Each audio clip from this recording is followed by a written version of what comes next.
men of Broad Street, fuck you!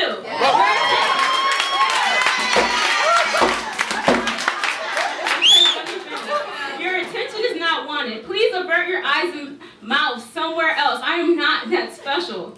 Men of Broad Street, you call me Black Beauty like I am a painting and Richmond is my gallery to solely exist in.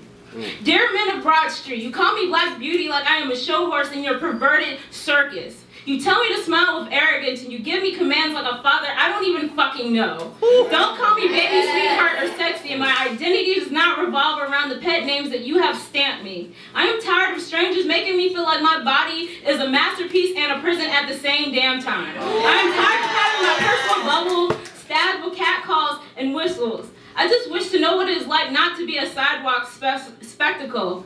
Sincerely yours, Brittany.